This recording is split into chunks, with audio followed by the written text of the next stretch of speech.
Esses dias eu fui assistir Pecadores sem saber nada sobre esse filme. Eu não li sinopse, eu não vi trailer e a única coisa que eu sabia é que a Hailey Steinfeld cuspia na boca do Michael B. Jordan.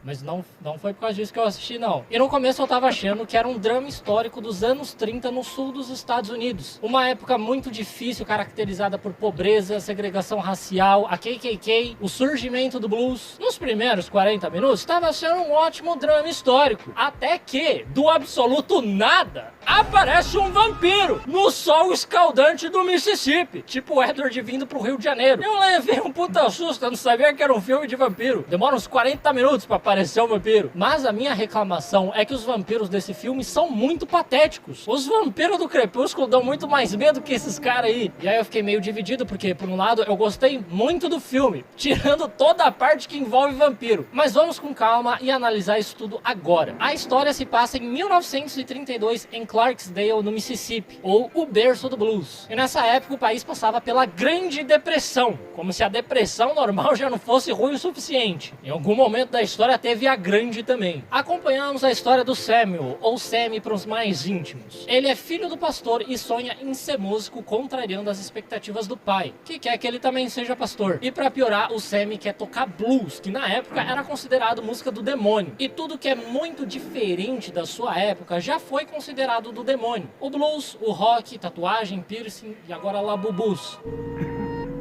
Daí o Samuel se encontra com seus dois primos que ele não vê há muito tempo, os irmãos gêmeos Fuligem e Fumaça. Os dois interpretados pelo Michael B. Jordan. Sim, esse filme é tipo Operação Cupido com a Lindsay Lohan, que ela interpretava duas irmãs gêmeas. Só que ao invés de tentar juntar os seus pais, eles juntaram o pai deles com Jesus. Porque o Fumaça matou o próprio pai dele porque ele batia no Fuligem. Depois disso, eles se tornaram gangsters muito famosos e temidos. E eles se mudaram para Chicago, onde eles ficaram muito ricos assaltando cassinos. É o pesadelo da Virgínia. E aí agora eles decidiram voltar para Clarksdale e eles já chegaram comprando a antiga serraria que pertencia a um senhor branco. E depois de darem uma boa quantidade de dinheiro por esse estabelecimento, eles avisam ao senhor branco que eles não querem ver nem ele e nem os amiguinhos dele por perto. Porque como se a época já não fosse difícil o suficiente, muitos membros da KKK ainda estavam ativos na época. Mas o plano dos gêmeos ao comprar aquele estabelecimento é abrir um juke joint, que é tipo uma boate de blues onde a comunidade negra pode se encontrar e se divertir num ambiente seguro. Porém, eles querem inaugurar aquilo naquela mesma noite por algum motivo. Nem vagabundo da atlética da faculdade que não faz porra nenhuma o dia inteiro consegue fazer uma festa tão rápido assim. E pra isso dar certo, os gêmeos se separam pra dividir as tarefas. O Fumaça vai até a cidade onde ele encontra um antigo conhecido dele, o Bo Chow, um descendente de imigrantes chineses que é dono de um mercadinho. Algo que era bem comum naquela região, naquela época mesmo. Ele compra um monte de coisa pra inauguração e ele também pede pra eles fazerem um letreiro pra ele. Só que o Bo avisa que ele só tem tinta vermelha. E com certeza não vai ficar nem um pouco suspeito a porra de uma serraria com um letreiro em vermelho dizendo que lá é uma boate. Ninguém vai achar que lá é um abatedouro, com certeza não. Galera da Atlética é foda mesmo. Porém, enquanto ele está no mercado, dois rapazes tentam roubar a sua caminhonete e o Fumaça atira nos dois. Não pra matar, apenas para mandar o recado de que não é para tentar roubar os gêmeos. Pois é, chineses dominando 70% do comércio local, violência nas ruas, assalto à luz do dia. É incrível como o Mississippi nos anos 30 é igualzinho ao Brás nos dias de hoje. Mas deve ter sido muito engraçado o cara simplesmente atirar em dois malucos e logo em seguida divulgar a boate dele que vai inaugurar naquele mesmo dia, dizendo que vai ter muita dança, diversão, música, blues e gyoza, porque tava na promoção no mercado chinês. E na verdade o gyoza é uma comida japonesa que foi baseada numa comida chinesa chamada jiaoqiu. Só que aqui no Brasil pouca gente conhece por esse nome, conhece mais pelo gyoza. Pois é, eu tive que pesquisar para fazer esse vídeo. Não foi apenas diversão e risada, um trabalho sério foi feito aqui, tá? E nessas raras ocasiões em que de fato eu tenho que trabalhar, é sempre bom ter um navegador que facilite a minha vida. E é aqui que entra o Opera, um navegador rápido, seguro, personalizado. E na barra lateral Oportunidade passar, hein? Não deixa de conferir. Agora, voltando pro vídeo, o Fumaça também reencontra sua ex-mulher, a Anne, que mora mais afastada num bosque e tem uma lojinha bem humilde. E ele fica bem bravo com ela porque ela fica aceitando créditos de plantação como pagamento, que é tipo uma moeda local que só funciona ali entre os trabalhadores das plantações. E ele acha que ela tem que começar a aceitar dinheiro de verdade, dólar. Eu acho que o equivalente de hoje seria você topar fazer um trabalho pra alguém que vai te pagar com divulgação para todos os 33 seguidores que ele tem. Enquanto isso, o Fuligem e o Samuka vão até a estação de trem para contratar um músico lendário do blues, o Delta Slim, para tocar piano na boate deles. No começo ele recusa porque ele já toca em outra boate há mais de 10 anos, mas assim que o Fuligem oferece uma cerveja irlandesa para ele muda de ideia na hora, porque ele é um idoso alcoólatra. Talvez ele morra nessa noite. E no caminho de volta eles passam pelas plantações e contratam o Brody Milho, um trabalhador rural que vai ser o segurança da balada. Só que eles não dão nenhuma arma pro Brody Milho, ele vai defender eles como com os punhos só? O Fumaça atirou em 2 caras no meio da rua à luz do dia. Vocês não têm medo de uma retaliação, não? Um pouco longe dali, um homem irlandês com a pele toda queimada bate na porta da casa de um casal da KKK. E eu sei que eles são da KKK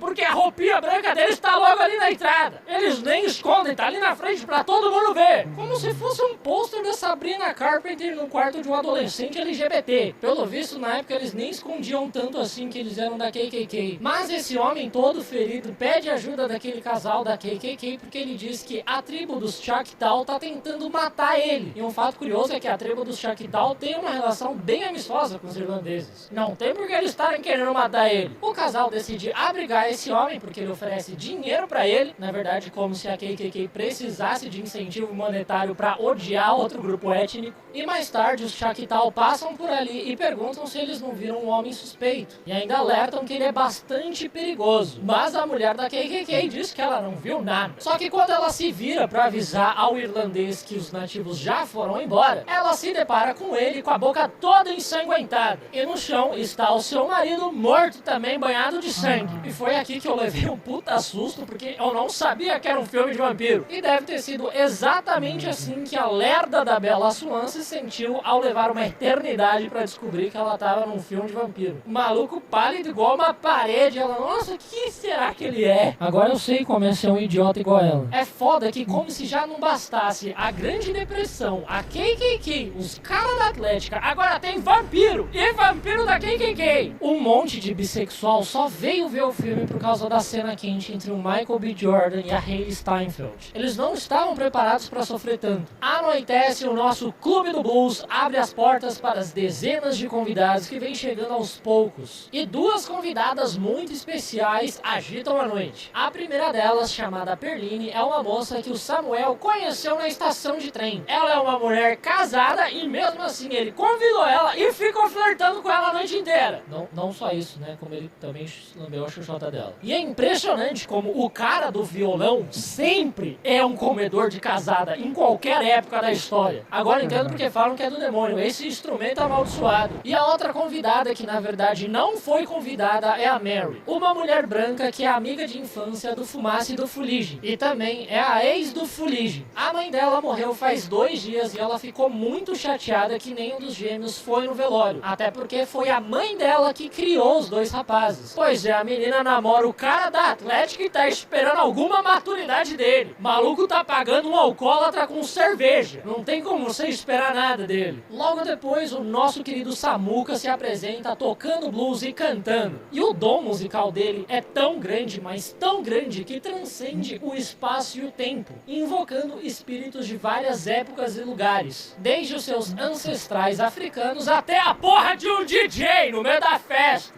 E apesar de ser meio esquisito ter um DJ ali, é um poder muito simbólico que representa um pedacinho ali da história africana. Tem tudo a ver com o tema do filme. Dito isso, eu jamais usaria esse poder. Eu acho que eu não ia gostar se eu sem querer invocasse um bisavô ultraconservador meu que ia ficar me chamando de viado do chapéu. Eu tenho certeza que ia acabar com o clima da festa. E esse poder, apesar de muito irado, ele também acaba atraindo o mal. Pois o Remick, aquele vampiro que transformou o casal da da KKK em vampiros, aparece na frente da boate fingindo ser uma trupe de artistas que escutou a música do Samuel lá de longe e também quer tocar lá dentro. Porém, os gêmeos barram eles acham eles meio sus, afinal de contas tem muito membro da KKK ativo naquela região ainda. E mesmo que eles não sejam racistas, eles ainda são de um grupo muito odiado, os músicos. Mas logo depois que eles vão embora, o Fuligin conta pra Mary que eles já estão tomando prejuízo com a boate, porque eles estão aceitando como pagamento créditos de plantação, que é uma moeda que só funciona ali com trabalhadores da plantação. É tipo o Clube Penguin. Então a projeção é que eles venham à falência dentro de 2 meses. E é exatamente esse o tipo de competência que você espera da galera da Atlética. A Mary então decide ir lá fora ver se aqueles 3 artistas brancos têm dinheiro pra gastar lá dentro. E o Hammock mostra que ele tem bastante moeda antiga de ouro, como se fosse uma taverna medieval lá. Quer dizer, já é melhor do que o dinheiro do banco imobiliário, mas ainda assim, né, cara? Mas a Mary também acha eles muito esquisitos e decide ir embora. Antes que ela pudesse fazer isso, porém, o Hammock morde ela e transforma ela numa vampira. Depois ela entra novamente na boate com a autorização do Bro de Milho, porque vampiro tem esse lance de que eles não podem entrar num lugar sem autorização. E aí lá dentro ela vai lá e seduz o Fuligin, o que não é uma tarefa muito difícil. Eles entram no quartinho e de tanta sede de sangue, ela começa a babar, tal qual um pug vendo uma coxa de frango. Mas o Fuligin, em toda a sua inocência, pensa que é apenas muito tesão. E é óbvio que o cara da Atlética vai pensar que todo mundo morre de tesão por ele, né? O Fumaça entra no quarto e flagra ela devorando o Fuligin, e se ele já não tivesse morto, o irmão dele nunca mais ia deixar ele namorar uma menina branca. Imediatamente o Fumaça enche a garota de bala, mas ela sobrevive e sai correndo dali, dizendo que eles vão matar todo mundo. Eu só não sei porque que ela simplesmente já não mata todo mundo agora. Não tem nada impedindo ela de fazer isso. Aliás, na verdade, eu não sei porque que ela não entrou na balada e deu autorização para os outros vampiros entrarem também, que aí eles já matavam todo mundo, né? Mas quem sou eu para dar alguma sugestão, né? Cara, esses vampiros eles realmente são muito burros. Nessa hora eles mandam todo mundo embora da festa, mas alguns convidados e funcionários ainda ficam. Que é o certo a se fazer, né? Lá fora é que tá o perigo, dentro que é seguro. Se tá chovendo pica lá fora, você não vai sair com o cu pra cima. Daí a Grace, que é a esposa do Bo, diz pra eles irem embora também, porque eles têm uma filha em casa esperando eles. E aí o Bo também vai lá pra fora pra pegar as coisas dele, pegar o carro, exatamente onde tá o perigo. A verdadeira grande depressão é o que tá me dando ver essa galera se entregando de bandeja pros vampiros. Após lamentar muito a morte de seu irmão, o Fumaça vai até a entrada da boate, onde o Bro de Milho tá pedindo autorização pra entrar. E eles acham muito esquisito, porque ele ficou a noite inteira entrando e saindo sem nunca precisar pedir autorização, porque ele tá precisando agora. E quando o Fumaça se aproxima do Bro de Milho, o desgraçado tenta morder ele, o que não é muito Bro de Milho da parte dele. Um cara que chama Bro de Milho, você vai imaginar que ele é vivo. Por sorte, o Fumaça é mais rápido e consegue escapar dando um tiro na cabeça do Bro de Milho. E novamente o tiro não mata. Em seguida, o quarto onde eles trancaram o Fuligin começa a fazer barulho. E é o próprio Fuligin que despertou como vampiro pedindo pra alguém tirar ele dali, tal qual o HB20 do seu pai, implorando pra você tirar ele ali da garagem e dar uma voltinha nele depois de tomar 5 latinhas de Skol. Uma proposta bem tentadora. O Fuligin arromba a porta, mas antes que ele pudesse machucar qualquer pessoa, a Anne joga alho e conserva nele, queimando sua pele. E ele foge de lá. A Anne, que agora tem a certeza de que eles estão lidando com vampiros, fala pra eles pegarem alho, estacas de madeira, prata e água benta. Como se alguém andasse com água benta dentro da bolsa do lado do celular e do carmed de maçã do amor. Em seguida, eles encontram o Bo ali na entrada pedindo pra entrar. Ele também já virou um vampiro e o Hammock diz que agora ele tem acesso a todas as memórias do Bo. E caso eles não deixem eles entrarem, eles vão matar a filha do Bo e da Grace. E o vampirismo nesse filme ele é diferente. Ele meio que cria uma mente coletiva, em que todos os vampiros querem a mesma coisa. Eles querem ampliar a comunidade vampiresca deles. O que por si só é um plano bem burro, né? Porque uma hora vai acabar o alimento. E o vampiro normalmente é bem seletivo com quem ele transforma em vampiro. Eles são bem territoriais. Mas nesse filme, todo mundo vira um NPC sem vontade própria depois de ser transformado em vampiro. É isso que acontecia nessa época antes de existir servidor de Discord. Você tinha que pessoalmente buscar uma galera pra poder cometer crime com você. Porém, o Hammock quer uma outra coisa também. Ele quer o poder do Samuel. Porque ele quer quer invocar o espírito dos ancestrais irlandeses dele. Na verdade, eu tenho certeza que ele quer invocar um espírito do futuro da linhagem dele, o Ed Sheeran, pra tocar no casamento da cunhada dele. E o Remick também diz que é melhor todo mundo virar vampiro logo, porque o antigo dono que vendeu a serraria pra eles é um dos chefões da KKK. Aquele cara daquele casal que ele transformou no começo do filme, ele é sobrinho do chefão da KKK. E eles já estavam planejando atacar a boate. Mas já agora que o Fumaça não vai querer ser vampiro mesmo, né? Você acabou de admitir que um dos membros da KKK é um vampiro aliado de vocês. Daí eles fecham a porta na cara deles e os vampiros ficam lá fora tristinho, tocando música, esperandinho eles convidarem eles pra entrar. É bastante patético. Mas lá dentro da boate eles também estão abalados. Principalmente a Gracie, que teve a sua filha ameaçada. E aí essa vagabunda impaciente, ansiosa,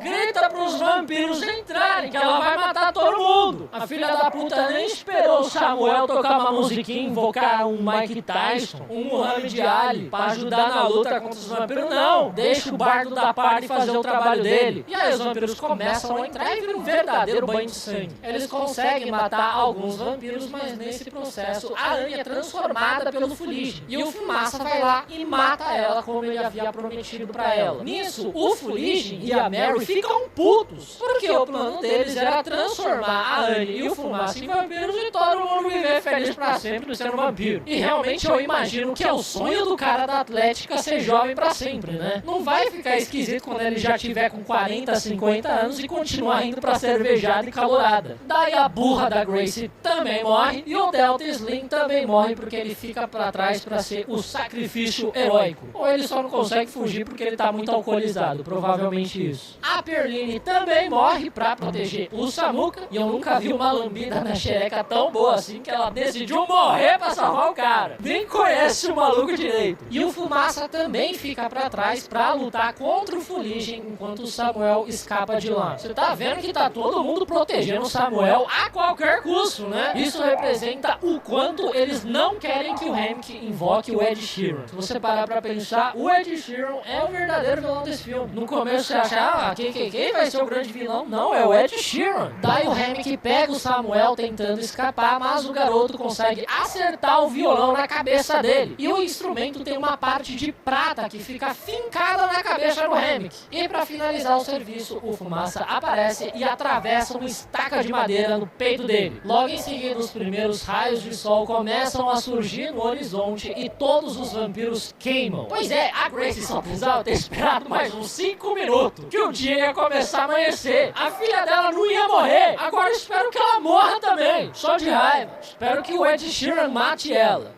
Não sei porque ele faria isso, mas eu espero que aconteça isso. Daí o Samuel volta pra igreja do pai todo ensanguentado, machucado, pra dizer a ele que ele vai escolher a carreira de músico. Por mais que talvez ele acabe invocando o Satanás toda vez que ele for tocar um Legião Urbana. Enquanto isso, o Fumaça fica lá na boate esperando a chegada dos membros da KKK, que tinham se planejado para atacar a boate de manhã. O que não é um bom plano, né? Porque de manhã a festa já acabou, só vai ter uns bêbados e os funcionários. Graças a Deus, nenhum vilão é muito esperto nesse filme. Enfim, o Fumaça fica de tocaia esperando eles chegarem, e aí ele sai metralhando todo mundo. Ele também acaba sendo atingido por uma bala nesse processo e ele se senta pra morrer pacificamente enquanto ele fuma um cigarro. Literalmente o sonho de todo homem morrer dessa forma. Bom, 60 anos se passam e o Samuel já é um idoso que teve uma brilhante carreira musical. Com o dom dele, eu não sei como ele não causou outro apocalipse, mas tudo bem. E aí numa noite ele acaba encontrando o Fuligem e a Mary, que sobreviveram naquela noite. E é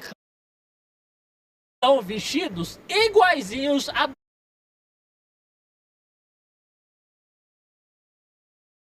Samuel. Eles prometeram ao Fumaça que eles não fariam. Eles meio que só vieram se despedir do Samuel porque ele já tá morrendo. E aí os três conversam e eles concordam que aquele dia da boate foi o melhor dia da vida deles.